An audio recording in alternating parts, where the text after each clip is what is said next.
What it do, gang? The year is 1998. I am a child. You are probably a child as well. We are all children at various stages of development.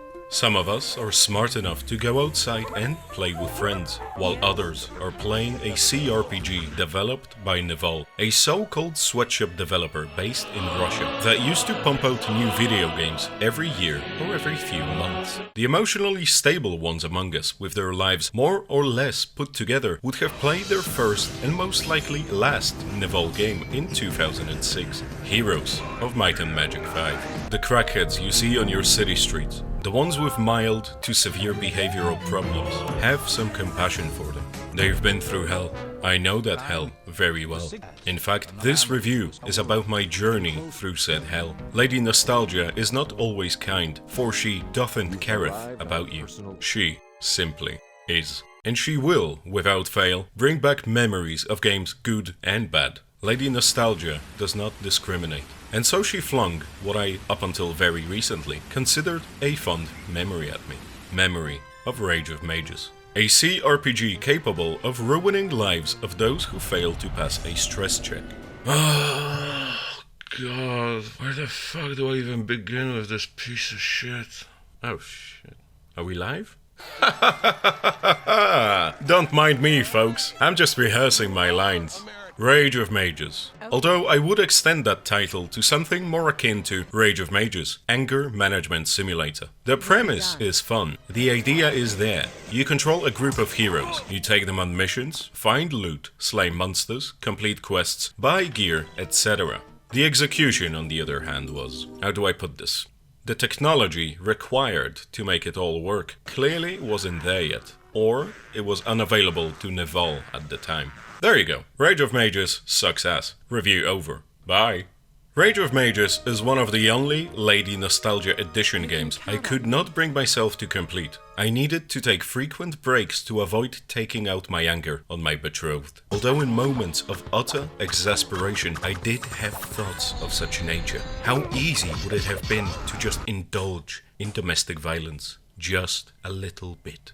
To dip my toe, or rather my fist, into it. To get that sweet, sweet release.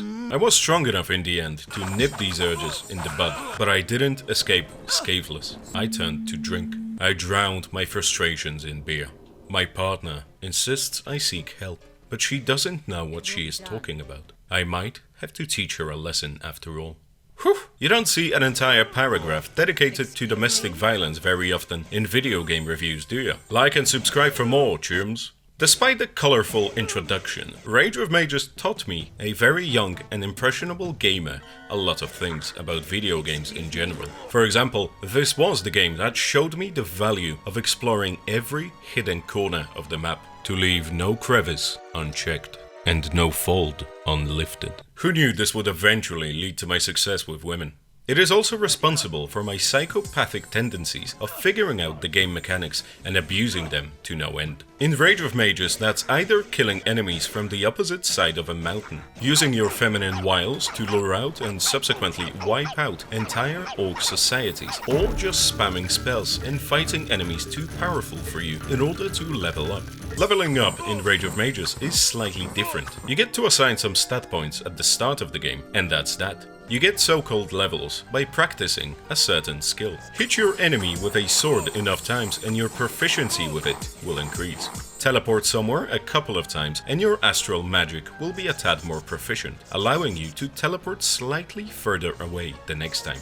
It's not too dissimilar from Skyrim's leveling up, except there are no perks or stats to increase, so not very much like Skyrim after all. Story. Your king sends you on a quest. What is the quest? Who gives a fuck? The real goal of Rage of Mages is to become the Turtle Whisperer.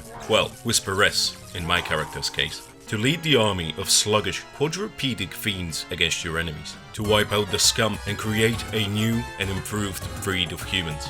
As the Turtle Whisperess, you will bear the seed of your turtles, and you will birth a new and improved humankind. Quite the origin story for Teenage Mutant Ninja Turtles. I need to pitch this to Nickelodeon. TMNT Origins. Peggy 7. Gameplay consists of watching your band of mass murderers destroy local wildlife and getting frustrated at their dumb, non-existent AI. Shut the fuck up, what the fuck are you doing, and where the fuck are you going are just some of the phrases I frequently said out loud whilst playing Rage of Mages. Spells are pretty cool, especially the late game stuff like invisibility, which costs an arm and a fucking leg, and it makes you translucent at best. Combat is, on paper at least, fairly straightforward. You command your heroes to attack a unit or swarm an area, and the rest takes care of itself. Micromanaging your party, especially the mages, is a grueling task at best, as they are fragile as fuck, and more often than not end up doing the opposite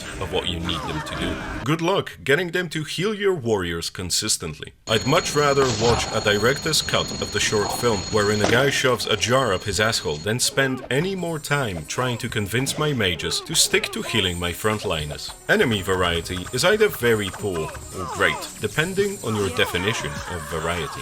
If you come across a green banana laying next to a yellow banana and consider them to be two separate fruits, then the enemy variety in Rage of Mages is superb.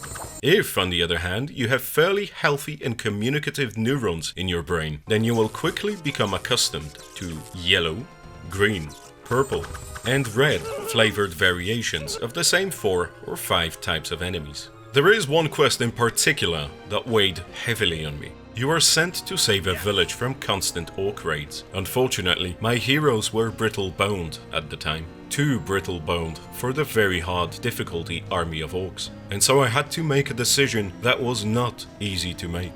You see, sometimes, in order to save a village, you must first destroy the village. Scorched Earth strategy may not be pretty, but it sure gets the job done. And if a victory screen will appear at the end of it, then I'm all for it. Michael Scott said it best. Just seems awfully mean. But sometimes the ends justify the mean.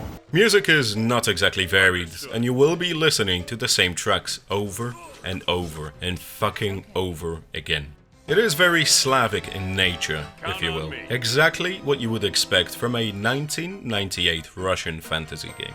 Make yourself a white or black Russian, recipe for both at the end of the video, and let's indulge ourselves in some of the finer tracks Rage of Mages has to offer.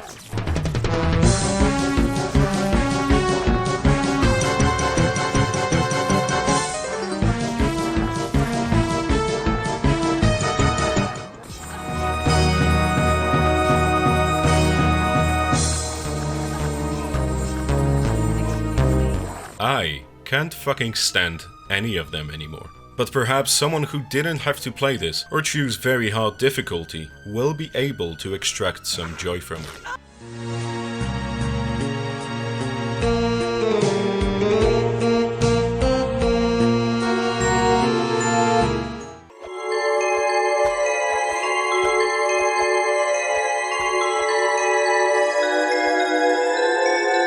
Allow Lady Nostalgia to wash over you, but don't give in to the temptation of actually going through with the act of playing Rage of Mages. Some games should remain but a faint memory. Rage of Mages is one of them. Do not disturb its slumber. Let it rest, let it sleep, lest you end up as one of the crackheads on the outside. You have been warned. Video sponsored by the grace of Lubomir Mitkov on Patreon. Come and pledge your allegiance by giving me some of your disposable income through Patreon or by joining our Discord server. Links to both are in the description. White Russian. You'll need vodka, coffee liqueur, preferably Kahlua as it's quite thick, and some double cream. Shot or a double shot of vodka and a shot of Kahlua over ice. Then slowly pour in cream to fill the glass. Alternatively, you can use milk. The drink is just going to be more watery. Stir and voila. Black Russian is pretty much the same thing, just without the lactose. I realized this review was somewhat short, but I just couldn't force myself to finish the game. I am quite the busy guy, and I tend to play games I at least somewhat enjoy. That's it for today. Take it easy, chums, and I will see you in the next one.